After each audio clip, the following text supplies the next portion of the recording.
ಒಂದು ಭಾಗವಾಗಿರುವಂತಹ ವ್ಯವಹಾರ ಅಧ್ಯಯನದ ಕುರಿತು ತಿಳ್ಕೊಳ್ಳೋಣ. ಅದರಲ್ಲಿ ಪ್ರಮುಖವಾಗಿ ಇರುವಂತಹ ಮೊದಲನೇ ಅಧ್ಯಾಯ ಬ್ಯಾಂಕ್ ವ್ಯವಹಾರಗಳು ಅಂತ. ಯಾವುದು? ಬ್ಯಾಂಕ್ ವ್ಯವಹಾರಗಳು.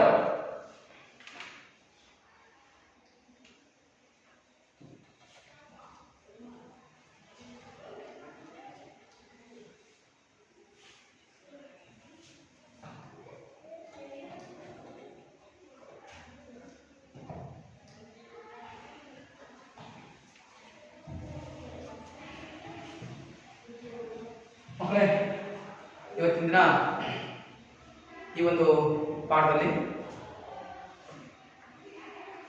ಪ್ರಮುಖವಾಗಿ ನಾವು ತಿಳ್ಕೊಳ್ಬೇಕಾಗಿರುವಂತಹ ಅಂಶಗಳೇನಪ್ಪ, ಕಲಿಕಾಂಶಗಳೇನೆಂದ್ರೆ ಬ್ಯಾಂಕುಗಳ ಅರ್ಥ. ಕಲಿಕಾಂಶಗಳು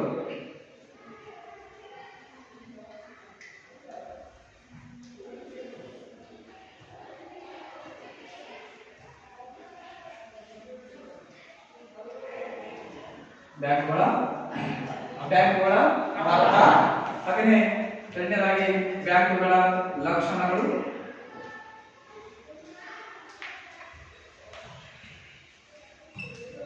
ಹಾಗೆಯೇ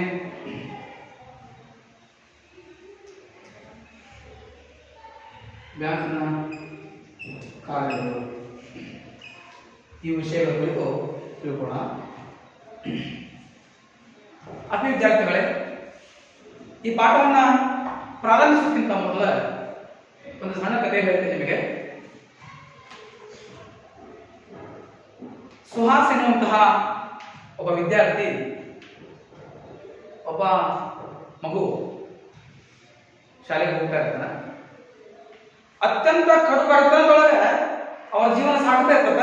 ಅವ್ರ ತಂದೆ ಕೂಲಿ ಕೆಲಸ ಮಾಡ್ತಾನೆ. ಕೂಲಿ ಕೆಲಸ ಮಾಡ್ಕೊಂತಾನೆ. ಆ ಕೂಲಿಯಿಂದ ಅವರ ಜೀವನ ಸಾಗ್ತಾ ಇರ್ತದೆ. ಆ ಕೂಲಿಯಿಂದಲೇ ಅವರ ಜೀವನ ಸಾಗುತ್ತೆ. ಪ್ರತಿದಿನ ಅವರ ತಂದೆ ಆ ಸುಹಾಸ್ ಅನ್ನುವಂತಹ ತನ್ನ ಮಗನಿಗೆ ಏನ್ ಮಾಡ್ತಾನಪ್ಪ ಅಂತಂದ್ರೆ ಒಂದು 50 ರೂಪಾಯಿಯನ್ನ ಕೊಡ್ತಾನೆ. ಅದಕ್ಕೆ ನಮ್ಮ ಮಗನ ಖರ್ಚಿಗೆ ಕೊಡ್ತಾನೋ, ಶಾಲೆಯ ಖರ್ಚಿಗೆ ಕೊಡ್ತಾನೋ ಗೊತ್ತಿಲ್ಲ. ಅದು ಪ್ರತಿದಿನ ತಾನು ದುಡಿಮೆ ಮಾಡಿಕೊಂಡು ಬಂದಿರುವಂತಹ ಹಣದೊಳಗೆ 50 ರೂಗಳನ್ನ ಕೊಡ್ತಾರೆ. ನಿಮ್ಮ ಮನೆಯೊಳಗೂ ನಿಮ್ಮ ತಂದೆ ತಾಯಿಗಳು ನಿಮಗೆ 10, 20, 30 ರೂಪಾಯಿ ಕೊಡ್ತಾರಲ್ವಾ? ಕೊಟ್ಟಿರ್ತಾರೆ. ಹಾಗಾದ್ರೆ ಅದು ನಿರಂತರವಾಗಿ ಹಾಗೆ ಆ ಕಾರ್ಯ ನಡೀತಿರ್ತದೆ. ಅತ್ಯಂತ ಕಡು ಬಡತನದಲ್ಲಿರುವಂತಹ ಒಂದು ಕುಟುಂಬ. ತಂದೆ ಕೂಲಿ ಕೆಲಸವನ್ನು ಮಾಡ್ಕೊಂಡಿರ್ತಾರೆ. ಹೀಗೆ ನಡೀತಾ ಇರಬೇಕಂತ ಸಂದರ್ಭದೊಳಗೆ ಜೀವನ ಒಂದು ಸಲ ಅವರ ತಾಯಿಗೆ ಆರೋಗ್ಯ ಚೆನ್ನಾಗಿರೋದಿಲ್ಲ. ದಿಢೀರ್ ಕಾಯಿಲೆಗೆ ತುತ್ತಾಗ್ತಾಳೆ. ಆ ಸುಹಾಸನ ತಾಯಿ ಆಸ್ಪತ್ರೆಗೆ ಕರ್ಕೊಂಡು ಹೋಗ್ತಾರೆ. ಆಸ್ಪತ್ರೆಗೆ ಕರ್ಕೊಂಡು ಹೋದಾದ್ಮೇಲೆ ಡಾಕ್ಟರ್ ಎಲ್ಲ ನೋಡ್ತಾರೆ. ಡೋಂಟ್ ವರಿ, ಏನು ಪ್ರಾಬ್ಲಮ್ ಇಲ್ಲ. ಹೃದಯಕ್ಕೆ ಸಂಬಂಧಪಟ್ಟಂತೆ ಒಂದು ಸಣ್ಣ ಸಮಸ್ಯೆ ಆಗಿರ್ತದೆ. ನೀವೇನು ಭಯ ಪಡುವಂಥದ್ದು ಏನೂ ಇಲ್ಲ. ಕೆಲವೊಂದಿಷ್ಟು ಮೆಡಿಸಿನ್ಸ್ಗಳನ್ನ ಬರೆದ್ಬಿಡ್ತೀನಿ, ನೀವು ತಗೊಂಡ್ಬಂದ್ರೆ ಪ್ರತಿದಿನ ತಗೊಂಡ್ಕೊಂಡ್ರೆ ಏನೂ ಆಗಲ್ಲ ಅಂತ ಹೇಳ್ತಾರೆ. ಆಗ ಅವರ ತಂದೆ, ಯಾರ ತಂದೆ? ತಂದೆ ಹಣ ಇರಂಗಿಲ್ಲ. ಆ ಹಣ ಇಲ್ಲದೆ ಇರುವಂತಹ ವಿಚಾರ ಸುಹಾಸನಿಗೆ ಗೊತ್ತಾಗುತ್ತೆ. ಹಾಗಾಗಿ ಇವನ ಆಲೋಚನೆ ಏನಾಗಿತ್ತು ಅಂದ್ರೆ, ಪ್ರತಿದಿನ ಏನು ಅವರ ತಂದೆ 50 ರೂಪಾಯಿಗಳನ್ನು ಕೊಡ್ತಿದ್ರಲ್ಲ, ಆ ಹಣವನ್ನ ಮನೆಯೊಳಗಳಿಗೆ ಒಂದು ಡಬ್ಬಿ ಒಳಗೆ ಹಾಕಿಟ್ಟಿದ್ರು. ರೊಕ್ಕದ ಡಬ್ಬಿ ಅಂತ ಕರಿತಾರೆ ನಮ್ಮ ಉತ್ತರ ಕರ್ನಾಟಕದೊಳಗ, ರೊಕ್ಕದ ಕುಡಿಕೆ ಅಂತ ಕರಿತೀವಿ ನಾವು. ಹಂಗ ಡಬ್ಬಿ ಒಳಗೆ ಹಾಗೆ ಪ್ರತಿದಿನ ಒಂದು ಹಾಕಿ ಹಂಗ ಇರ್ತಿದ್ದ. ನಿಮ್ಮ ಹಾಗೆ ಆತ ಖರ್ಚು ಮಾಡಿರಲಿಲ್ಲ ಅಂತ ಅನ್ಸುತ್ತೆ. ನಿಮ್ಮಲ್ಲಿ ಕೆಲವರು ಸೇವೆ ಮಾಡ್ತೀರಿ, ಇನ್ನು ಕೆಲವರು ಖರ್ಚು ಮಾಡ್ತೀರಿ. ಹೆಸರು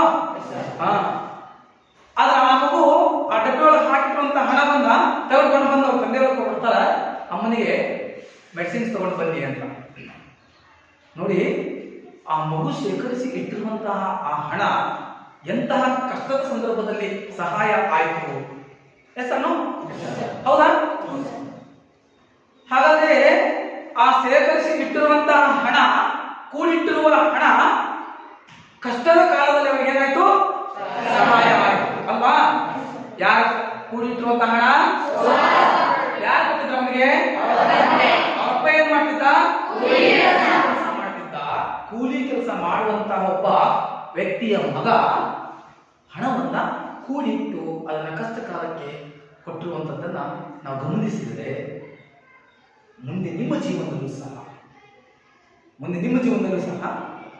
ಇಂತಹ ಒಳ್ಳೊಳ್ಳೆ ಕೆಲಸಗಳನ್ನ ಮಾಡ್ತಾ ಹೋದ್ರೆ ನಿಮಗೆ ಸಿಕ್ಕಿರುವಂತಹ ಯಾರನ್ನು ಕೊಟ್ಟಿರುವಂತಹ ಮನೆಯೊಳಗಿಂದ ಕೊಟ್ಟಿರ್ತಾರೆ ಆ ಹಣವನ್ನ ಫೋನ್ ಮಾಡದೆ ಒಂದು ಡಬ್ಬಿ ಒಳಗೆ ಕೂಡಿಟ್ರಿ ಅಂತಂದ್ರೆ ಮುಂದೊಂದು ದಿನ ಆ ಹಣ ಏನಾಗುತ್ತೆ ಉಪಯೋಗ ಆಗುತ್ತೆ.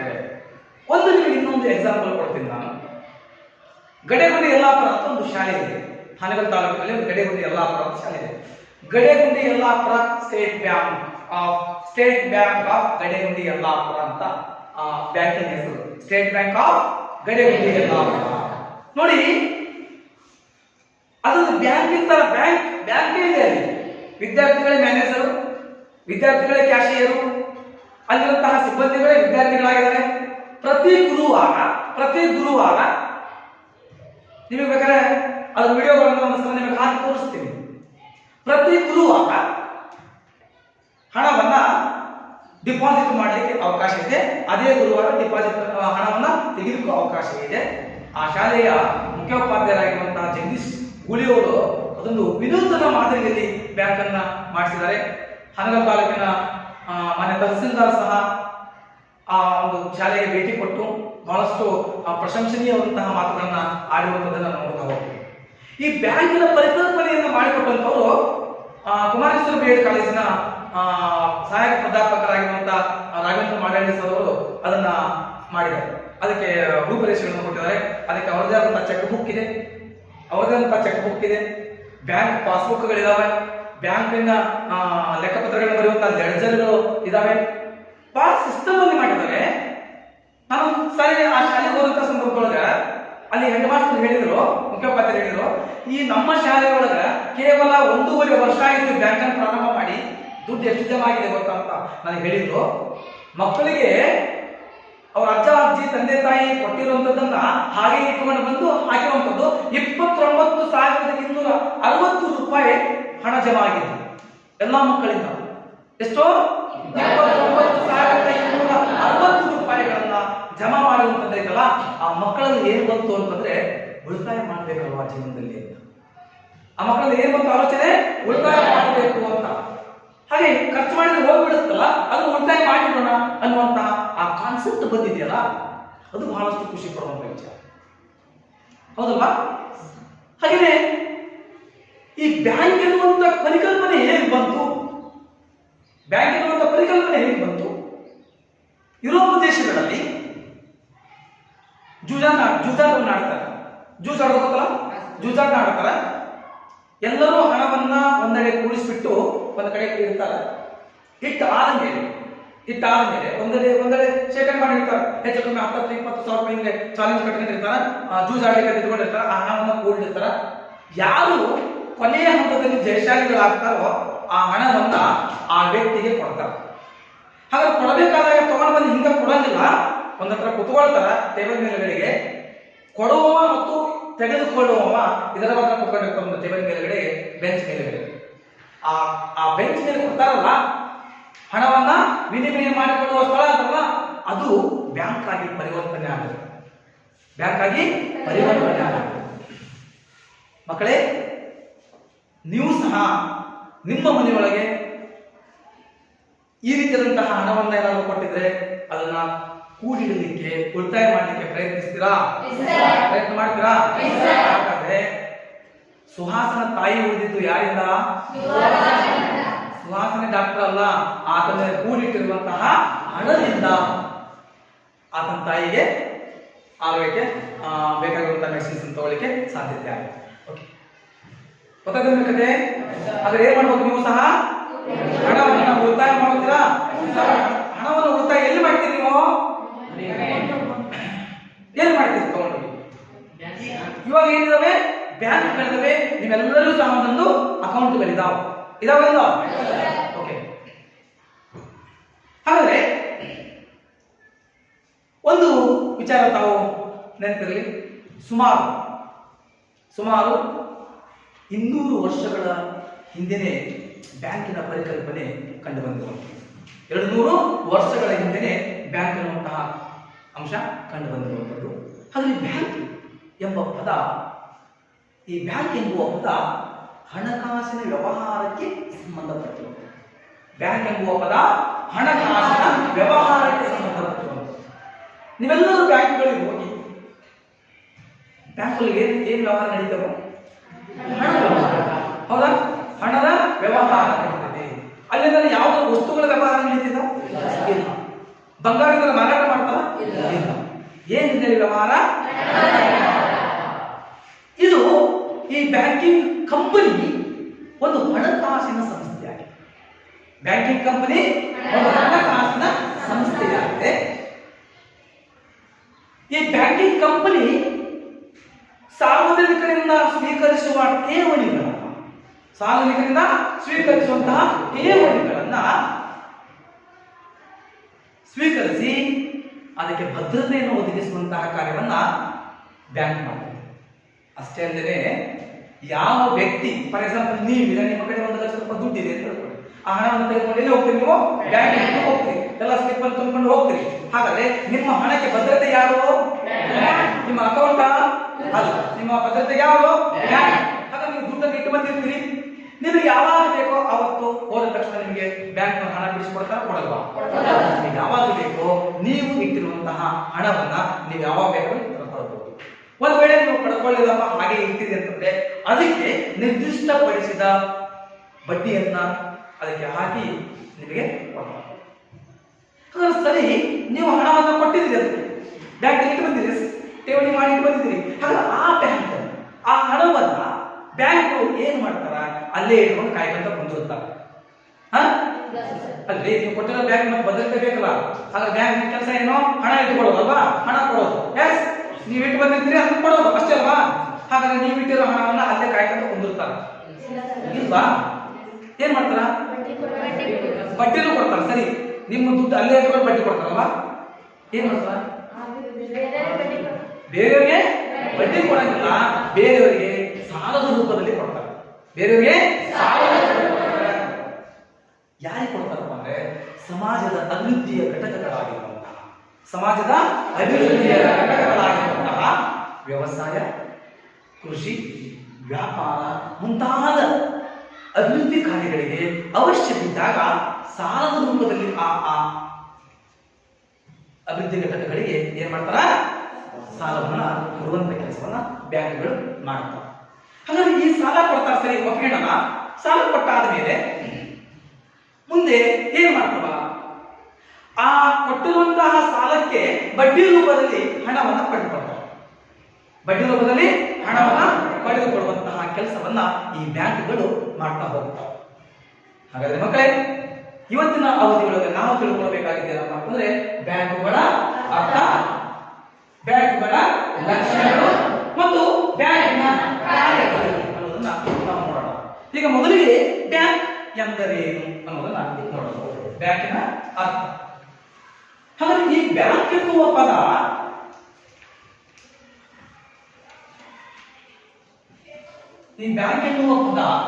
ಸರಿ ಯಾವ ಭಾಷೆಯಿಂದ ಬಂತು? ಈ ಬ್ಯಾಂಕ್ ಎನ್ನುವ ಪದ ಇಟಾಲಿಯನ್ ಭಾಷೆಯ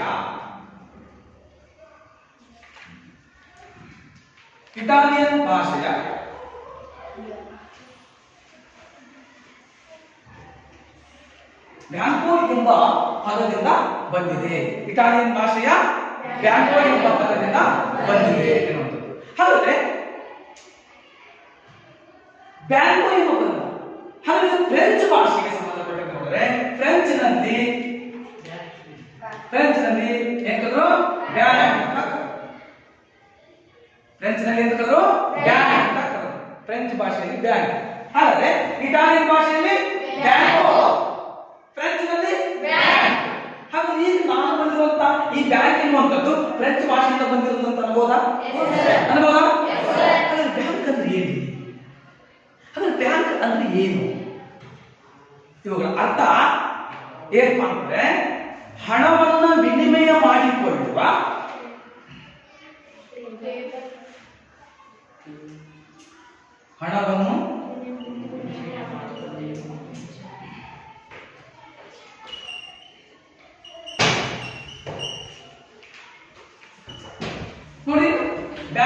ಏನಪ್ಪಾ ಅಂದ್ರೆ ಹಣವನ್ನ ವಿನಿಮಯ ಮಾಡಿಕೊಳ್ಳುವ ಟೇಬಲ್. ಹಣವನ್ನ ವಿನಿಮಯ ಮಾಡಿಕೊಳ್ಳುವ ಟೇಬಲ್ ಅದಕ್ಕೆ ಬ್ಯಾಂಕ್ ಅಂತ ನಾವು ಕರೀತೀವಿ.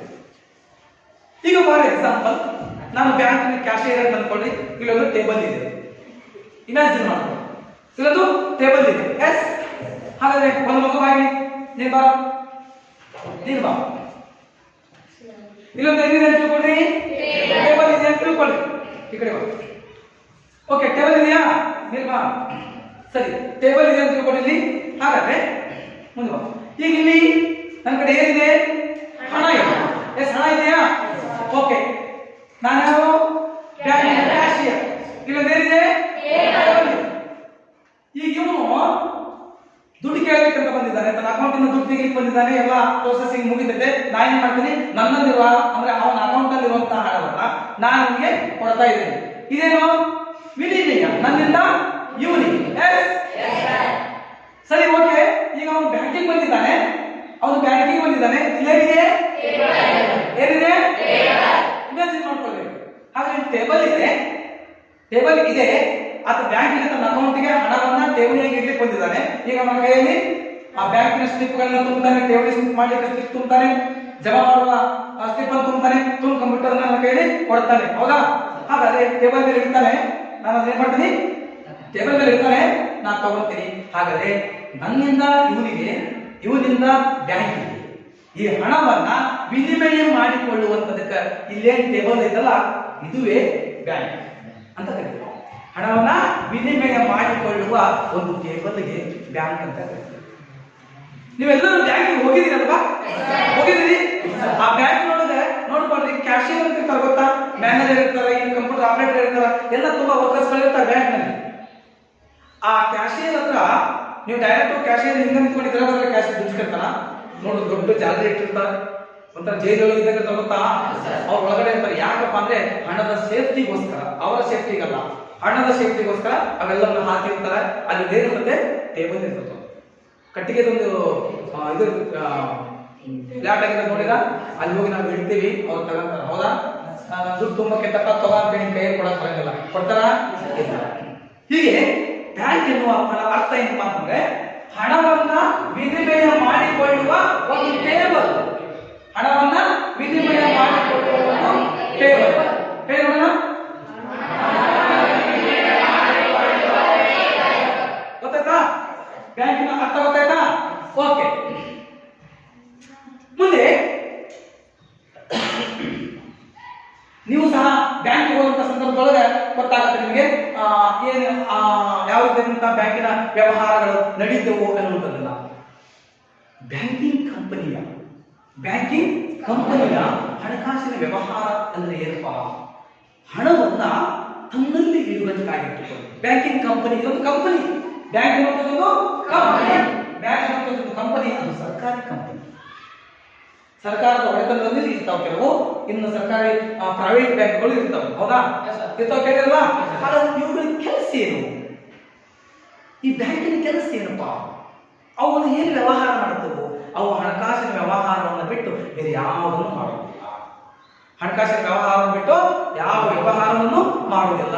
ಹಾಗಾದ್ರೆ ಅವು ಏನ್ ಮಾಡ್ತಪ್ಪ ಅಂದ್ರೆ, ಬ್ಯಾಂಕಿನ ವ್ಯವಹಾರ ಏನಪ್ಪಾ ಅಂದ್ರೆ ಠೇವಣಿದಾರರಿಂದ, ಯಾರಿಂದ?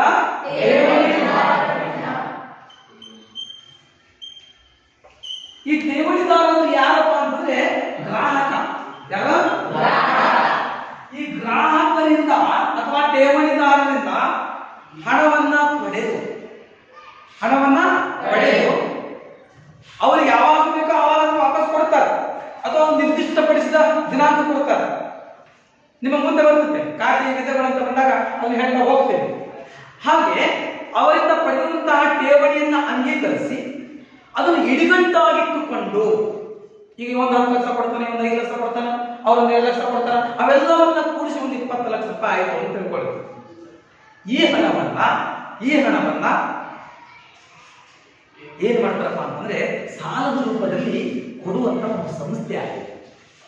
ಸಾಲದ ರೂಪದಲ್ಲಿ ಕೊಡುವ ಒಂದು ಸಂಸ್ಥೆ ಆಗಿದೆ. ಬ್ಯಾಂಕ್ ಒಂದು ಸಾಲದ ರೂಪದಲ್ಲಿ ಕೊಡುವ ಸಂಸ್ಥೆ ಅಷ್ಟೇ. ಅದೇ ತಾನೇ ಪ್ರಿಂಟ್ ಹಾಕೊಂಡು ಬಂದ್ಬಿಟ್ಟು ನಮ್ಮ ಹತ್ರ ದುಡ್ಡಿದೆ ಬನ್ನಿ ತೆಗೆದುಕೊಂಡು ಹೋಗಿ ಸಾಲ ತೆಗೆದುಕೊಂಡು ಹೋಗಿ ಅಂತ ಅನ್ನಂಗಿಲ್ಲ. ಸಾರ್ವಜನಿಕರ ದುಡ್ಡನ್ನೇ ಠೇವಣಿಯಾಗಿ ಸ್ವೀಕರಿಸಿ ಅದೇ ದುಡ್ಡನ್ನ ಮತ್ತೆ ಗ್ರಾಹಕರಿಗೆ ಅಥವಾ ಸಾರ್ವಜನಿಕರಿಗೆ ಸಾಲದ ರೂಪದಲ್ಲಿ ಕೊಡುತ್ತೆ. ಆ ಸಾಲಕ್ಕೆ ಏನ್ ತಗೊಳುತ್ತಪ್ಪ ಅಂತಂದ್ರೆ ಬಡ್ಡಿ ತೆಗೆದುಕೊಳ್ಳುತ್ತೆ. ಹಾಗಾದ್ರೆ ಠೇವಣಿದಾರನಿಗೆ ಕೊಡುತ್ತೋ ಕೊಡಲ್ವಾ? ಬಡ್ಡಿಯನ್ನ ಕೊಡುತ್ತೆ. ಫಾರ್ ಎಕ್ಸಾಂಪಲ್ ಹೆಂಗಪ್ಪ ಅಂದ್ರೆ ಒಂದು 8% ಠೇವಣಿದಾರನಿಗೆ ಕೊಟ್ರೆ ಈ ಸಾಲ ನೀಡಿದಾಗ ಆ ಸಾಲಗಾರನಿಗೆ ಎಷ್ಟು ಹಾಕ್ಬೋದಪ್ಪ ಅಂತಂದ್ರೆ 1.5 ಹಾಕ್ಬೋದು. ₹1.50 ಹಾಕ್ಬೋದು. ನಮಗೆ 80 ಪೈಸೆ ಸಿಗುತ್ತೆ 100ಕ್ಕೆ. ಜಸ್ಟ್ ಒಂದು ಎಕ್ಸಾಂಪಲ್ ಅಷ್ಟೇ. ಅರ್ಥಾಯ್ತಾ? ಇಷ್ಟೇ ಇದೆ ಅಂತ ನಾವು ಹೇಳಕ್ಕಾಗಲ್ಲ. ಜಸ್ಟ್ ಒಂದು ಎಕ್ಸಾಂಪಲ್. ಈ ರೀತಿಯಾಗಿ ಏನ್ ಮಾಡತ್ತಪ್ಪ ಅಂತಂದ್ರೆ ಸಾಲವನ್ನ ಕೊಡುವಂತ ಒಂದು ಸಂಸ್ಥೆ ಇದಾಗಿದೆ. ಸಾರ್ವಜನಿಕರಿಂದ ಅಷ್ಟೇ ಅಲ್ಲದೆ ಸಾರ್ವಜನಿಕರಿಂದ ಠೇವಣಿಯನ್ನ ಅಂಗೀಕರಿಸಿ ಆ ಹಣವನ್ನ ಯಾರಿಗೆ ಕೊಡುತ್ತೆ? ಸಾಲಗಾರರಿಗೆ ಕೊಡುವಂತಹ ಕೆಲಸವನ್ನ ಮಾಡುತ್ತೆ ಅನ್ನೋದು ಇದಿಷ್ಟು ಬ್ಯಾಂಕಿನ ಪ್ರಮುಖ ಅಂಶ. ಅರ್ಥ ನಿಮಗೆ? ಬ್ಯಾಂಕ್ ಅಂದ್ರೆ ಏನು ಗೊತ್ತಾಯ್ತು? ಬ್ಯಾಂಕಿನ ವ್ಯವಹಾರ ಏನು ಮಾಡುತ್ತದೆ? ಬ್ಯಾಂಕಿನ ವ್ಯವಹಾರ ನೋಡ್ಕೊಳ್ಳಿ, ಹಣಕಾಸಿನ ವ್ಯವಹಾರ. ಒಂದು ಸಾಲವನ್ನು ಕೊಡುವ ಒಂದು ಸಂಸ್ಥೆ ಅಷ್ಟೇ. ಸಾಲವನ್ನು ಕೊಡುವ ಸಂಸ್ಥೆ. ಹಾಗೆ ನೆಕ್ಸ್ಟ್ ಇದು ಗೊತ್ತಾಯ್ತಾ? ಅರ್ಥ ಗೊತ್ತಾಯ್ತಾ? ಹಾಗಾದ್ರೆ ಬ್ಯಾಂಕ್ ಎನ್ನುವ ಪದ ಇಟಾಲಿಯನ್ ಭಾಷೆಯ ಬ್ಯಾಂಕೋ ಎಂಬ ಪದದಿಂದ ಬಂದಿದೆ. ಫ್ರೆಂಚ್ ಭಾಷೆಯ ಹಾಗಾದ್ರೆ ಬ್ಯಾಂಕ್ ಅದರ ಅರ್ಥ ಏನು? ಈಗ ಸ್ವಲ್ಪ ನಾನು ವಾಶ್ ಮಾಡ್ತೀನಿ.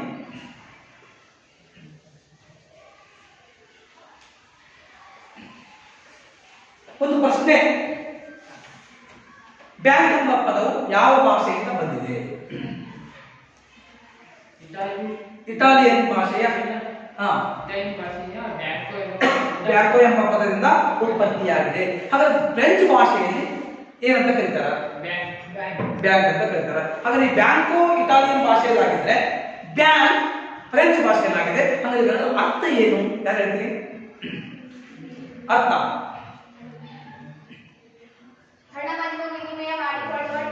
ಹಣವನ್ನು ವಿನಿಮಯ ಮಾಡಿಕೊಳ್ಳುವ ಒಂದು ಟೇಬಲ್. ಸರಿ, ಓಕೆ.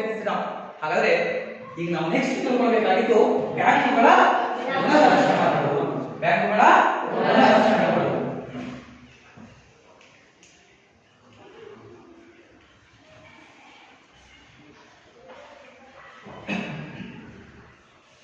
ಬ್ಯಾಂಕುಗಳ ಗುಣಲಕ್ಷಣಗಳು. ಓಕೆ, ಈ ಬ್ಯಾಂಕುಗಳ ಗುಣಲಕ್ಷಣಗಳು ನೋಡ್ತಾರೆ. ಈಗ ನಿಮ್ಮ ಗುಣಲಕ್ಷಣಗಳನ್ನು ನೋಡ್ತೀವಿ, ಗೊತ್ತಾ? ಹೇಳ್ತೀವಿ, ಆ ಹುಡುಗ ತುಂಬಾ ಜಾಣದಾನೆ, ಅಥವಾ ಹುಡುಗ ತುಂಬಾ ದಡ್ಡದಾನೆ, ಅವ್ನು ತುಂಬಾ ಚೆನ್ನಾಗಿ ಆಟ ಆಡ್ತಾನೆ, ಎಷ್ಟು ಹೇಳ್ತಿರ್ತಾನೆ. ನಾವು ಅವ್ರಿಗೆ ತುಂಬಾ ನೆನಪಿನ ಶಕ್ತಿ ಇದೆ, ಇದು ನಿಮ್ಮ ಗುಣಲಕ್ಷಣಗಳು ಹೇಳ್ತಿರ್ತಾನೆ. ಅದೇ ರೀತಿಯಾಗಿ ಬ್ಯಾಂಕುಗಳು ಸಹ ಆ ಬ್ಯಾಂಕುಗಳು ಮಾಡುವಂತಹ ವ್ಯವಹಾರಗಳಿಗೆ ಅನುಗುಣವಾಗಿ ಕೆಲವೊಂದಿಷ್ಟು ಲಕ್ಷಣಗಳು ಕಂಡುಬರ್ತವೆ. ಮೊದಲನೇದು ಏನಪ್ಪಾ ಅಂತಂದ್ರೆ ಹಣದ ವಹಿವಾಟು. ಹಣದ ವಹಿವಾಟು ಮೊದಲನೇ.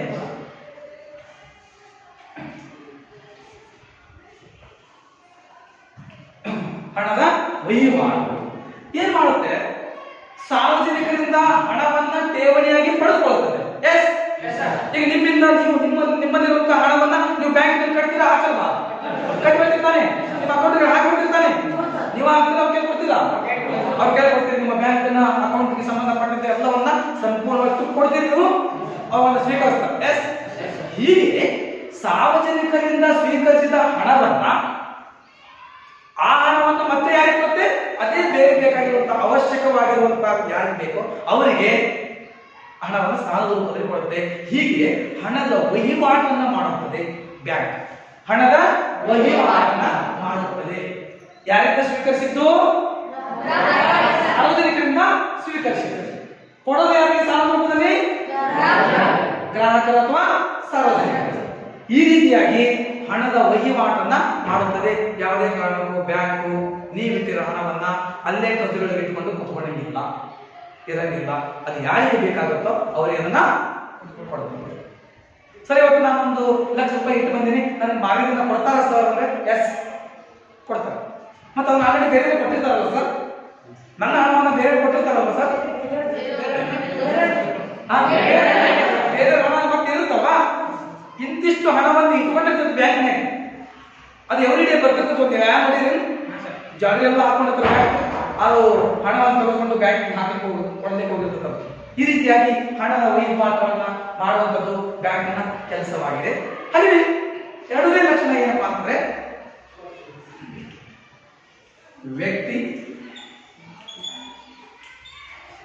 ವ್ಯಕ್ತಿ, ಸಂಸ್ಥೆ ಮತ್ತು ಕಂಪನಿ. ವ್ಯಕ್ತಿ, ಸಂಸ್ಥೆ ಮತ್ತು ಕಂಪನಿ. ಹಾಗಾದ್ರೆ ಬ್ಯಾಂಕು ಒಬ್ಬ ವ್ಯಕ್ತಿಯಾಗಿ ಕೆಲಸವನ್ನ ಮಾಡ್ತಾರೆ. ಬ್ಯಾಂಕು ಒಬ್ಬ ವ್ಯಕ್ತಿಯಾಗಿ ಕೆಲಸವನ್ನ ಮಾಡ್ತದೆ, ಒಂದು ಕಂಪನಿಯಾಗಿ ಕೆಲಸವನ್ನ ಮಾಡ್ತದೆ, ಹಾಗೆಯೇ ಒಂದು ಸಂಸ್ಥೆಯಾಗಿ ಕೆಲಸವನ್ನು ಮಾಡ್ತದೆ. ನೋಡಿ ಬ್ಯಾಂಕಿನ ಎಷ್ಟು ಗುಣಲಕ್ಷಣಗಳು ಹೇಗಿದೆ.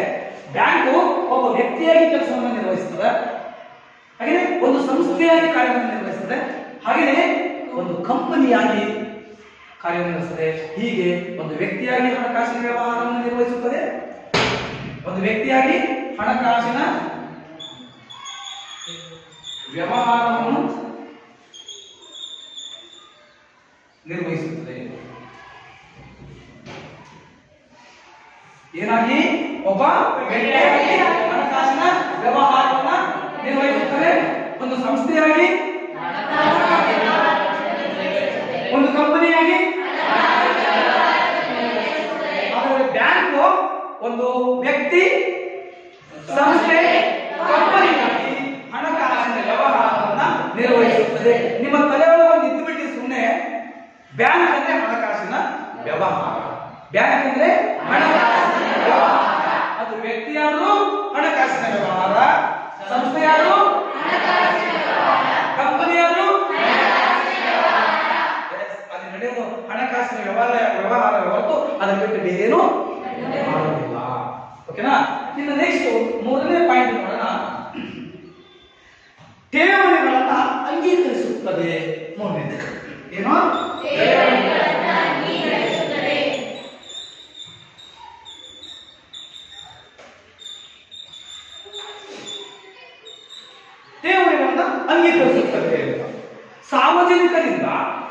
ಸಾರ್ವಜನಿಕರಿಂದ ಠೇವಣಿಗಳನ್ನ ಪಡೆದು ಅವುಗಳನ್ನ ಠೇವಣಿ ಗೊತ್ತಾ, ನೀವು ನಿಮ್ಮಲ್ಲಿರುವ ಹಣವನ್ನ ನಿಮ್ಮ ಖಾತೆಗಳಿಗೆ ಜಮಾ ಮಾಡಲಿಕ್ಕೆ ಹೋಗ್ತಿರಲ್ವಾ, ಅದು ಠೇವಣಿ. ನೀವು ಇಡುವಂಥದ್ದು, ನಿಮ್ಮ ಹಣ ಅಲ್ಲಿ ಇಟ್ಟಿರುವಂಥದ್ದು. ಈ ಹಣವನ್ನು ಏನು ಮಾಡ್ತದಪ್ಪ ಅಂತಂದಾಗ ಸಾರ್ವಜನಿಕರಿಂದ ಪಡೆದು ಅದನ್ನು ಅಂಗೀಕರಿಸಿ ಅಂತಂದ್ರೆ ಅದಕ್ಕೆ ನಾವೇನಂತೀವಿ, ಓಕೆ ಸರಿಯಾಗಿದೆ ಅಂತ ಹೇಳ್ತೇವಲ್ಲ, ಅದನ್ನ ನಿಮ್ಮ ಹಣ ನಿಮ್ಮ ಖಾತೆಗೆ ಜಮಾ ಆಗಿದೆ ಅಂತವಲ್ಲ, ಆ ರೀತಿಯಲ್ಲಿ ಅದನ್ನು ಅಂಗೀಕರಿಸಿ ಅವರಿಗೆ ಯಾವಾಗ ಬೇಕು ಅವಾಗ, ಅವರಿಗೆ ಯಾವಾಗ ಬೇಕು ಅವಾಗ. ಇವತ್ತು ಇಟ್ಟಿದ್ದೀವಿ, ನಾಳೆ ಬೇಕಂದ್ರೆ ನಾಳೆ ಕೊಡ್ಬೇಕು. ಇಲ್ಲಪ್ಪ ಇವತ್ತು ಕೊಡಕ್ಕಾಗಲ್ಲ, ಮುಂದಿನ ತಿಂಗಳು ಬಾ ಅಂತ ಅನ್ನಂಗಿಲ್ಲ. ಇವತ್ತಿಟ್ಟು ಬಂದಿದ್ದು ನಾಳೆ ಬೇಕಂದ್ರೆ ನಿಮ್ಗೆ ನಾಳೆ ಬಿಡಿಸ್ಕೊಡ್ತಾರೆ. ಅವಾಗ ಯಾರಿಗೆ? ಸಾರ್ವಜನಿಕರಿಗೆ ಯಾವಾಗ ಬೇಕು ಆವಾಗ. ಸರಿ, ಈಗ ನಾನು ಹೋಗಿ SBI ಬ್ಯಾಂಕಲ್ಲಿ ನಮ್ದು ಅಕೌಂಟ್ ಇದೆ, ನನಗೀಗ 10 ಲಕ್ಷ ರೂಪಾಯಿ ದುಡ್ಡು ಬೇಕಂತ ಕೊಡ್ತಾರ ಅಂತ ಹೇಳಿದ್ರೆ ಯಾವಾಗ ಬೇಕು ಅವಾಗ ಅಂತ ಹೇಳಿ. ಅಕೌಂಟ್ ಐತೆ, ನನ್ನ ಅಕೌಂಟ್ ಇರಬೇಕು, ಅಕೌಂಟ್ ಇತ್ತು ಖಾಲಿ ಇತ್ತು ಅಂದ್ರೆ ನನಗೆ 10 ಲಕ್ಷ ರೂಪಾಯಿ ಕೊಡಪ್ಪ.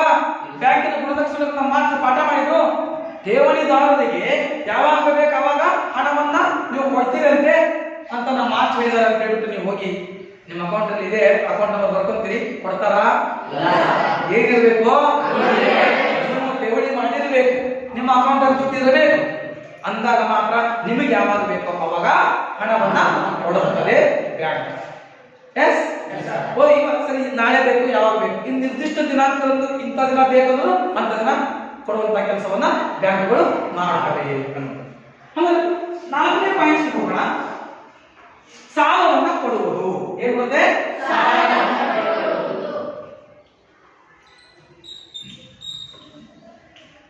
ಬ್ಯಾಂಕ್ಗಳು ಸಾಲ ಕೊಡ್ತಾರೆ.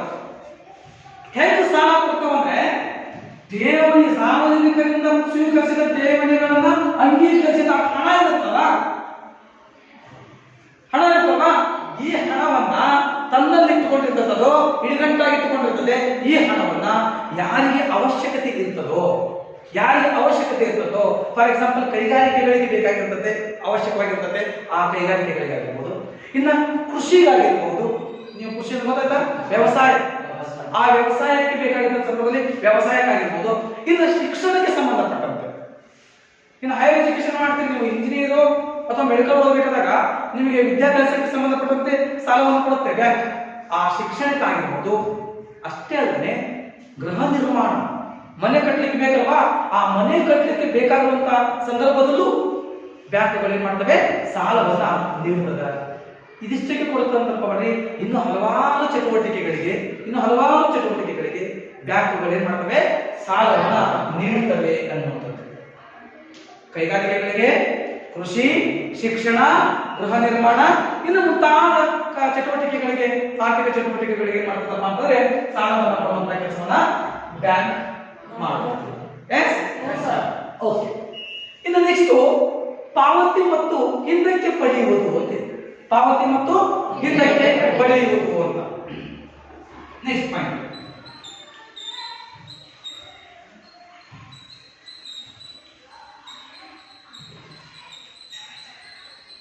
ಪಾವತಿ ಮತ್ತು ಹಿಂದಕ್ಕೆ ಪಡೆಯುವುದು. ಈಗ ಬ್ಯಾಂಕು ಠೇವಣಿದಾರರಿಗೆ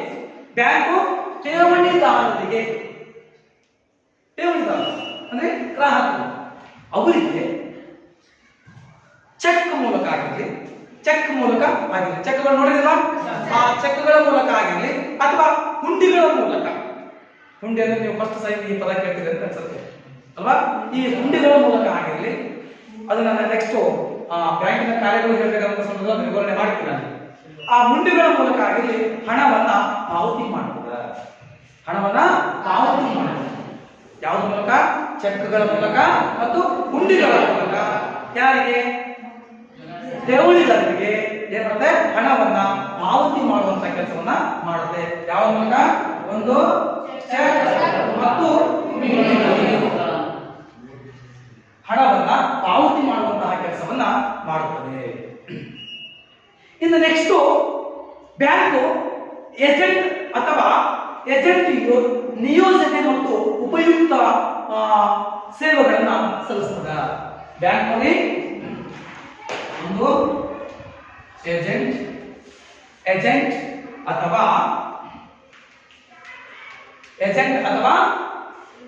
ಏಜೆಂಟ್ ನಿಯೋಜನೆ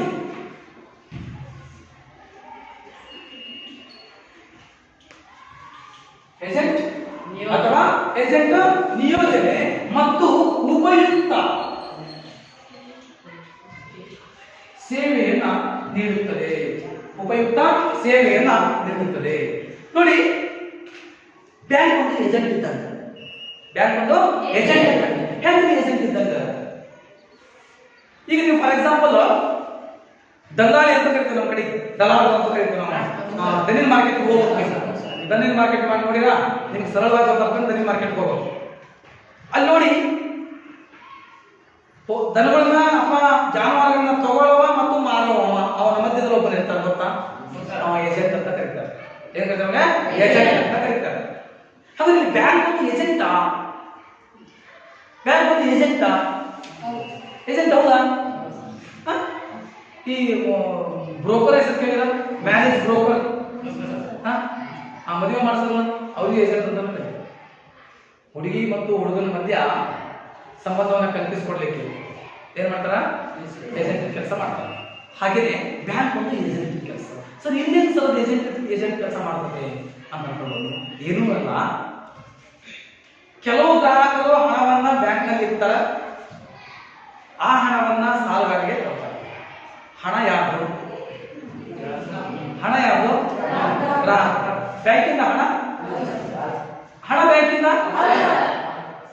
ಗ್ರಾಹಕರಲ್ಲ. ಕೊಟ್ಟಿರೋದು ಯಾರಿಗೆ? ಗ್ರಾಹಕರಿಗೆ. ಸಾಲ ಕೊಟ್ಟಿದ್ದಾರಿಗೆ ಗ್ರಾಹಕರಿಗೆ. ಸರಿ ಬಿಡಿ, ಮತ್ತೆ ಬ್ಯಾಂಕ್ ಹತ್ರ ಯಾಕೆ ಹೋಗೋಣ? ಈಗ ಫಾರ್ ಎಕ್ಸಾಂಪಲ್ ನಿತಿನಿಗೆ ರೊಕ್ಕ ಬೇಕು ಅಂತ ಅನ್ಕೊಳ್ಳೋಣ, ನನ್ನ ಕಡೆ ದುಡ್ಡಿದೆ, ನಾನು ಕೊಟ್ಟೆ, ಸಾಲ ಕೊಟ್ಟೆ, ತಗೊಂಡು ಹೋದ. ಆದ್ರೆ ಕೊಟ್ಟಿರೋ ದುಡ್ಡಿಗೆ ವಾಪಸ್ ತಗೊಳ್ಳೋದು ತುಂಬಾ ಕಷ್ಟ. ಕೊಟ್ಟವನ ಪಾಡಿಗೆ ಇಸ್ಕೊಳ್ಳೋದು ಇರ್ಬೋದು ಅಂತ ನಮ್ಮ ಕಡೆ ಹೇಳ್ತಾರೆ ಒಂದು ಶಾಸ್ತ್ರ. ಹಂಗಾಗುತ್ತೆ. ಆದ್ರೆ ಬ್ಯಾಂಕ್ಗಳ ಮೂಲಕ ಕೊಟ್ಟರೆ ಏನಾಗುತ್ತಾ? ಹಂಗಾಗಂಗಿಲ್ಲ. ಅದ್ರಿಗೆ ಏನೇನು ಬೇಕು ಎಲ್ಲವನ್ನ ತಗೊಂಡಿರ್ತಾರೆ. ಹಾಗಾಗಿ ಈ ಠೇವಣಿದಾರ ಮತ್ತು ಸಾಲಗಾರ ಮಧ್ಯ ಬ್ಯಾಂಕ್ ಒಂದು ಏಜೆಂಟ್ ಸೇವೆ ಮಾಡುತ್ತೆ. ಎಸ್ ಓಕೆಂದ್ರ? ಠೇವಣಿದಾರ ಮತ್ತು ಸಾಲಗಾರನ ಮಧ್ಯ ಬ್ಯಾಂಕ್ ಇದೆ, ಹಣ ವಸೂಲಿ ಮಾಡಲಿಕ್ಕೆ ಸರಳವಾಗಿರುತ್ತೆ. ನಿಮ್ಮ ಕೊಟ್ಟ ಹಣಕ್ಕೆ ಭದ್ರತೆ ಫಿಕ್ಸ್. ಹೋಯ್ತು ಅಂತ ನನ್ನ ದುಡ್ಡು ಹೋಯ್ತು ಅನ್ನೋದಿಲ್ಲ. ಆಯ್ತಮ್ಮ? ಹಾಗಾಗಿ ಇಲ್ಲಿ ನಿಮ್ಮ ಹಣಕ್ಕೆ ಯಾವತ್ತೂ ಭದ್ರತೆ ಇರ್ತದೆ ಅಂತ. ಇನ್ನು ನೆಕ್ಸ್ಟ್ ಇದು ಏಜೆಂಟ್ ನಿಯೋಜನೆ ಮತ್ತು ಉಪಯುಕ್ತ ಸೇವೆಗಳು ಅಂತ. ಇನ್ನ ಲಾಭ ಮತ್ತು ಸೇವಾ ಮನೋಭಾವನೆ ಬ್ಯಾಂಕಿನ ಮತ್ತೊಂದು ಕಾರ್ಯ. ಯಾವುದು? ಬ್ಯಾಂಕ್ ಲಾಭ ಮತ್ತು ಸೇವಾ ಮನೋಭಾವ. ನೋಡಿ, ಲಾಭ ಮತ್ತು ಸೇವಾ ಮನೋಭಾವ ಬ್ಯಾಂಕ್ನಲ್ಲಿ ಇರುತ್ತೆ. ಈಗ ಲಾಭ ಸರಿ, ನಿಮ್ಮ ದುಡ್ಡನ್ನ ಠೇವಣಿದಾರನ ದುಡ್ಡು ತಗೊಂಡು ಸಾಲಗಾರ ಕೊಡ್ತು, ಮತ್ತು ಬ್ಯಾಂಕಿಗೆ ಲಾಭ ಏನ್ರಿ? ಬ್ಯಾಂಕಿಗೆ ಲಾಭ ಏನು? ನಿಮ್ಮ ರೊಕ್ಕ ತಗೊಂಡು ಅವ್ರಿಗೆ ಕೊಡ್ತು, ಮತ್ತೆ ಬ್ಯಾಂಕಿಗೆ ಲಾಭ ಬೇಕು ಬೇಡ? ಬಡ್ಡಿ ಆಗ್ತದ? ಎಸ್, ಹಂಗಾರೆ ನೀವು ಇಟ್ಟಿರ್ತ ದುಡ್ಡಿಗೆ ಬಡ್ಡಿ ಇರುತ್ತಾ? ಇರುತ್ತೆ.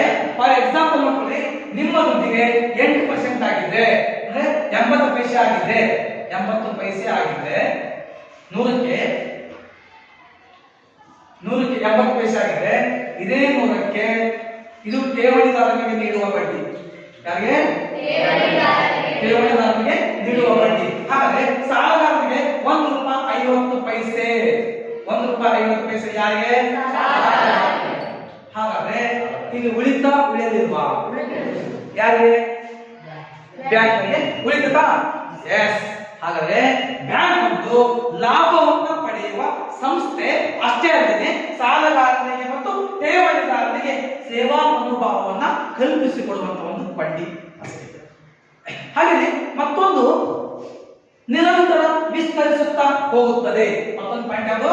ನಿರಂತರ ವಿಸ್ತರಿಸುತ್ತಾ ಹೋಗುತ್ತದೆ.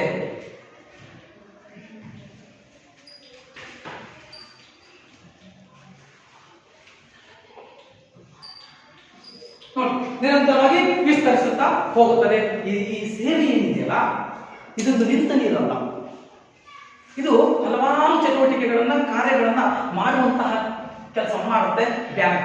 ನಿರಂತರವಾಗಿ ವಿಸ್ತರಿಸುತ್ತಾ ಹೋಗುತ್ತದೆ. ತನ್ನ ಸಾಲವನ್ನ ಇಂಥದಕ್ಕೆ ಕೊಡುತ್ತೇವೆ ಅಂತಲ್ಲ, ಎಲ್ಲಾ ಕಾರ್ಯಚಟುವಟಿಕೆಗಳಿಗೂ ಸಾಲವನ್ನ ನೀಡುತ್ತದೆ ಅವಶ್ಯಕತೆ ಬಿದ್ದಾಗ. ಮತ್ತೆ ಇನ್ನೊಂದು ಸಂಬಂಧವನ್ನ ಕಲ್ಪಿಸುವ ಕೊಂಡಿ ಅಂತ ಮಾತನ್ನ ಹೇಳ್ತಾರೆ. ಏನು?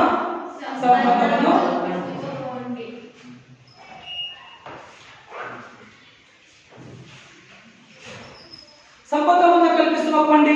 ಹಾಗಾದ್ರೆ ಬ್ಯಾಂಕಿನ ಮದುವೆ ಮಾಡಿಸ್ತದ? ಸಂಬಂಧ ಕಲ್ಪಿಸೋದಂದ್ರೆ ಮದುವೆ ಮಾಡಿಸ್ತದ? ಇಲ್ಲ. ಸಂಬಂಧ ಅಂದ ತಕ್ಷಣ ನೀವು ಹಾಗೆ ಹೋಗ್ಬೇಡಿ.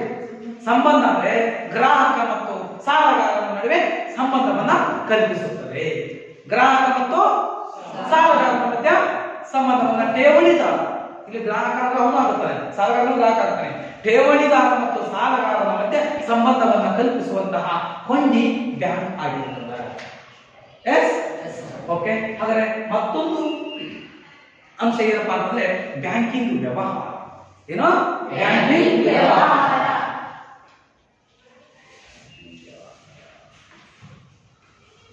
ಬ್ಯಾಂಕಿಂಗ್ ವ್ಯವಹಾರ ಇದು ಒಂದು ಯಾವುದು ಬ್ಯಾಂಕಿನ ಪ್ರಮುಖ ಗುಣಲಕ್ಷಣ ಆಗಿದೆ. ಹಾಗಾದ್ರೆ ಬ್ಯಾಂಕಿನ ಮುಖ್ಯ ಕೆಲಸ ಹಣಕಾಸಿನಿಂದ ಕೂಡಿರುವುದಾಗಿದೆ. ಬ್ಯಾಂಕಿನ ಪ್ರಮುಖ ಕೆಲಸ ಹಣಕಾಸಿನಿಂದ ಕೂಡಿರುವುದಾಗಿದೆ. ಅದು ಬೇರೆ ಯಾವ ಕೆಲಸವನ್ನ ನಿರ್ವಹಿಸುವಂಗಿಲ್ಲ. ಬ್ಯಾಂಕಿನ ಕೆಲಸ ಏನಪ್ಪಾ ಅಂದ್ರೆ ಮುಖ್ಯ ಕೆಲಸ ಹಣಕಾಸನ್ನ ನಿರ್ವಹಿಸುವುದಾಗಿದೆ, ಹಣಕಾಸಿನಿಂದ ಕೂಡಿರುವುದಾಗಿದೆ. ಅದನ್ನು ಬಿಟ್ಟು ಬೇರೆ ಯಾವ ಕೆಲಸವನ್ನು ಸಹ ಕಾರ್ಯವನ್ನ ಅದು ನಿರ್ವಹಿಸುವುದಿಲ್ಲ ಎನ್ನುವಂಥದ್ದು. ಹಾಗೆ ಇಲ್ಲಿ ಮತ್ತೊಂದು ಪಾಯಿಂಟ್ಸ್ ಅನ್ನ ನಾವು ನೋಡೋಣ. ಬ್ಯಾಂಕಿನ ಮತ್ತೊಂದು ಕೆಲಸ ಏನಪ್ಪಾ ಅಂದ್ರೆ ಹೆಸರಿನ ಗುರುತು.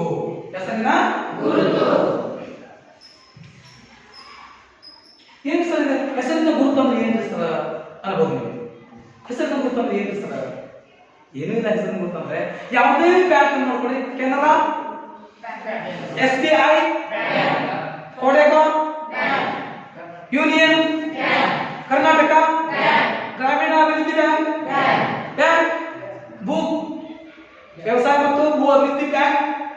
ಅದಕ್ಕೆ ಏನ್ ಬಳಸ್ತೀವಿ ಬ್ಯಾಂಕ್. ಅದು ಬಿಟ್ಟು ಬೇರೆ ಇಟ್ಕೊಂಡಾರ ಏನು ಇಟ್ಕೊಂಡಿರಲಿಲ್ಲ, ಹೆಸರಿನ ಗುರುತ ಹಾಗಿದೆ. ICICI bank, HDFC bank, yes ಅಂತಲ್ಲ. ಹಾಗಾದ್ರೆ ಆ ಹೆಸರಿನ ನಂತರ ಏನಿದೆ ಬ್ಯಾಂಕ್, ಹೆಸರಿನ ನಂತರ ಏನಿದೆ ಬ್ಯಾಂಕ್. ಓಕೆನಾ?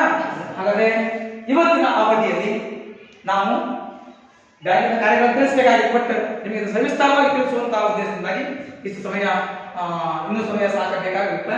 ಇಲ್ಲಿಗೆ ಈ ವಿಡಿಯೋನ ಮುಗಿಸ್ತೀನಿ. ಒಂದು ನಿಮಿಷ. ಹಾಗಾದ್ರೆ ನೀವು ನಾಳೆ ಬರಬೇಕಾಗುತ್ತೆ ಇವಾಗ ಹೋಮ್ವರ್ಕ್ ಮಾಡ್ಕೊಂಡು ಬರಬೇಕು. ಏನು ಹೋಮ್ವರ್ಕು? ಬ್ಯಾಂಕ್ ಎಂದರೇನು, ಬ್ಯಾಂಕ್ ಎಂದರೇನು,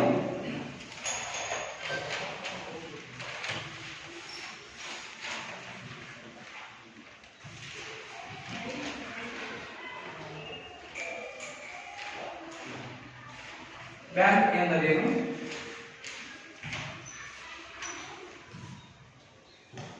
ಬ್ಯಾಂಕ್ ಎಂಬ ಪದ ಯಾವ ಎರಡು ಭಾಷೆಗಳಿಂದ ಬಂದಿದೆ, ಹಾಗೆಯೇ ಬ್ಯಾಂಕಿನ ಗುಣಲಕ್ಷಣಗಳನ್ನು ಬರೆಯಿರಿ, ಬ್ಯಾಂಕಿನ ಗುಣಲಕ್ಷಣಗಳನ್ನು ಬರೆಯಿರಿ. ಇಷ್ಟು ಮೂಲಕ ನೀವು ನಾಳಿನ ಮಾಡ್ಕೊಂಡು ಬರಬೇಕು. ಓಕೆ, ನಂತರದ ಅವಧಿಯೊಳಗೆ ಬ್ಯಾಂಕಿನ ಕಾರ್ಯಗಳು, ಮುಂದೆ ಬ್ಯಾಂಕಿನ ಖಾತೆ ತೆರೆಯುವಂತಹ ವಿಧಾನಗಳು ಬರ್ತವೆ. ಆ ಕಾನ್ಸೆಪ್ಟ್ಗಳನ್ನ ನಂತರದ ಅವಧಿಯಲ್ಲಿ ನಿಮಗೆ ತಿಳಿಸ್ತೀನಿ. ಓಕೆ.